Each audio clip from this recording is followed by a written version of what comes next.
The sweat running down my face, the frog in my throat from holding back the tears. This feeling was brand new to me, yet this horrible feeling, this feeling of failure, ended up being the most important lesson I would learn in my life so far. Hello, my name is Samuel Levitan, and before I begin, let me explain my family. My mom is a social studies teacher, and my dad's an assistant principal. My uncle was a math teacher and now a principal. My grandpa was an English teacher, principal, and college professor. My grandma was a math teacher, and my other grandma was a kindergarten teacher. So as you can see, I've always been around education in school. In my free time, I would go to my dad's school board meetings and always put my 2 cents in. I remember doing homework with my parents as a kid and feeling like school was easy and I felt prepared for life. Skip to today. I finally got into an honors math class. I felt like I was on top of the world. I remember the day I walked into the room and took my first honors test. But I remember not being able to retain all the information I was taught. I remember not finishing. I remember hearing the voices of my math teacher from last year telling me how difficult this class would be. Later that week, I walked into the room and got the test back. It was a 38. I didn't know numbers that low existed. This is the lowest grade I've ever gotten on a test ever. When I got home, I immediately called the people who knew school the best, my family. And after days and weeks of talking to them, here's what I learned not only about school, but about life. First, I called my uncle. He and I talk a lot about everything from God to school to politics, yet this time was special because he was a math teacher.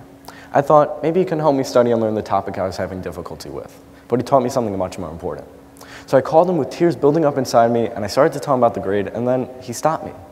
He reminded me of something my father has always told me since I was born. Never freak out.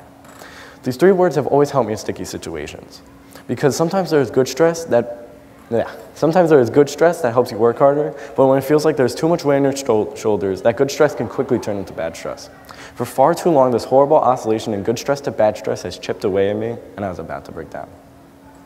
Now, don't get me wrong. In the first few seconds of getting a bad grade, you're entitled to be disappointed and you're supposed to be upset. But you have to regroup, understand where you went wrong, and look for help. Look for people who are trusted, like family. An example of getting back up and working harder, about 1,000,000 years ago when one of my uncle's students got a poor grade on their test, my uncle actually had them make their own test and then take it. This helped the student anticipate and prepare for future tests like the SATs and Regents. So yes, I know this sounds cliche, but don't quit. Tough through it. Tests are not the be-all, end-all. They are just little stopping points along the long path to graduation, to college, and to life. There are over 56 million students in America, and if each of them can change the way that they think so that when they fail, they can not only get back up, but they can use their internal motivation to work harder and look for help, just imagine what we can achieve. So after speaking to my uncle, I spoke to my mom, who at first glance was not proud, but actually, she was happy.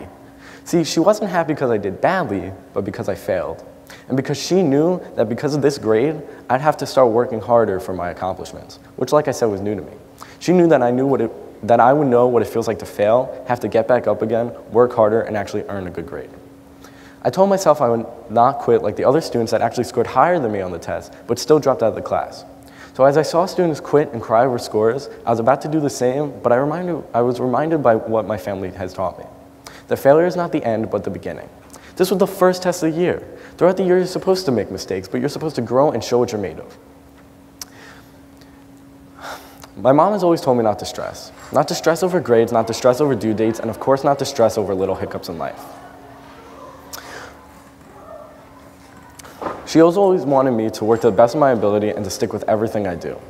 She always wanted me and my brothers to enjoy the moments that make up our life while working hard also.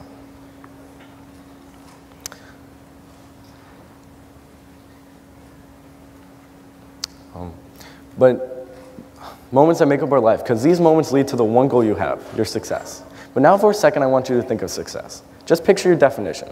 Did you think of a lot of money or a big house? How about a job where you rub elbows with people like Elon Musk or Beyonce? Or did you picture success as playing with your children, friends, or siblings at a playground? Or laughing over a home-cooked meal with the people that you love? Did you know that the official Webster's dictionary definition of success is in fact getting or achieving wealth, respect, and fame? This is the definition, even though 90% of Americans think success is what I said before about friends and family. Strayer University in Virginia has launched an initiative called Redress Success, and is actually petitioning Webster's dictionary to change their definition of success so that anyone can make their own success without having to follow the structure of a lot of money and power. Like my mom said before, success is what you make it, so why are we still stressing over impressing anyone? Consider this quote by the great mind of Albert Einstein.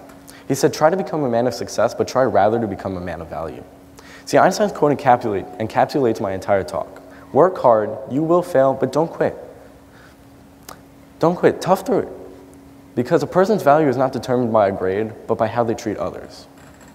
Yeah, shoot for success and aim for the stars, but try also to identify your values and make your own definition of success that does not take away from the little happy moments in your life.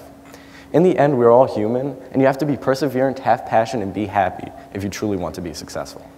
And that is what I learned from failing a test in a family of teachers. And in case you were wondering, the last math test that I took last week, I got an 84 on, and my average is now above an 85, which is considered mastery. Thank you.